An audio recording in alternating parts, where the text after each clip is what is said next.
تفسیر رضوان، فضیلت امیر المومنین علی علیہ السلام، سورہ بقرہ آیت نمبر 274۔ الذين ينفقون أموالهم بالليل والنهار سرا وعلانية فلهم أجرهم عند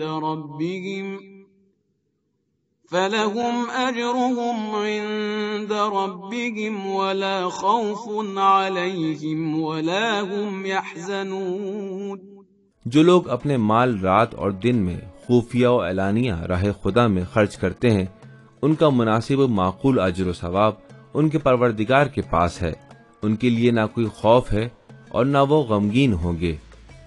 امام رضا علیہ السلام رسول اکرم صلی اللہ علیہ وآلہ وسلم سے روایت کرتے ہیں، آن حضرت نے فرمایا، یہ آیت علی ابن ابی طالب کے حق میں نازل ہوئی ہے۔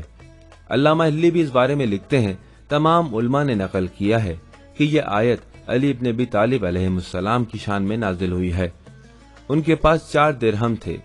1 درہم رات میں، 1 درہم دن میں، 1 درہم کو خفیہ اور 1 درہم کو اعلانیہ اللہ کی راہ میں خرچ کر دیا۔ کسی وضاحت سے پہلے مندرجہ ذیل آیت پر توجہ فرمائیں۔ اے وہ لوگوں کے جو ایمان لائے ہو، جب چاہو کہ رسول خدا کے ساتھ خصوصی بات کرو تو اس سے پہلے راہ خدا میں صدقہ دو، یہ تمہارے لیے بہتر اور پاکیزہ عمل ہے۔ اگر استطاعت نہ رکھتے ہو تو اللہ تعالی غفور و رحیم ہے۔ رسول اکرم صلی اللہ علیہ وآلہ وسلم کے بعض قریبی افراد جو مالی لحاظ سے مالدار سمجھے جاتے تھے، اپنے لیے فضیلت حاصل کرنے کی خاطر مسلسل رسول اللہ کی خدمت میں بیٹھے رہتے تھے اور ان سے خصوصی طور پر باتیں کرنے کی غرض سے آن حضرت کو مشغول رکھتے تھے۔ یہ کام جہاں نبی مکرم صلی اللہ علیہ وآلہ وسلم کے وقت کا ضیاع ہوتا، وہاں مالداروں کے لیے ایک شرف بھی شمار کیا جاتا، یہاں تک کہ سورہ مجادلہ کی آیت نمبر 12 نازل ہوئی۔ اس آیت کے نازل ہونے کے بعد چونکہ نبی اکرم صلی اللہ علیہ وآلہ وسلم سے نجی ملاقات کے لیے راہ خدا میں صدقہ ضروری ہو گیا تھا،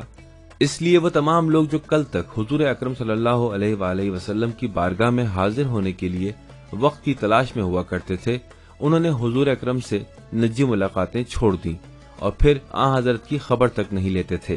اور یہ سوائے کنجوسی اور راہ خدا میں پیسے خرچ نہ کرنے کے سوا کچھ نہیں تھا۔ اس واقعے کے بعد ایک اور آیت یوں نازل ہوئی،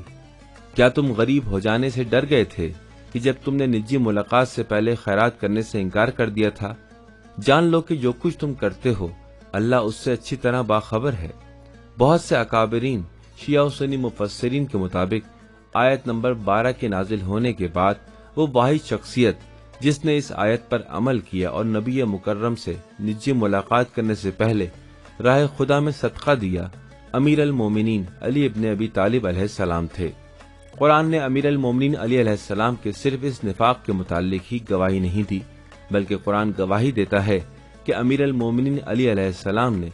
اس طرح کا انفاق رات دن میں نیز خفیہ اور اعلانیہ طور پر بھی انجام دیا۔ یہی وجہ ہے کہ بہت سارے مورخین کے مطابق وہ فضائل جو امیر المومنین علی علیہ السلام کے ہیں، کوئی دوسرا ان سے متصف نہیں ہے۔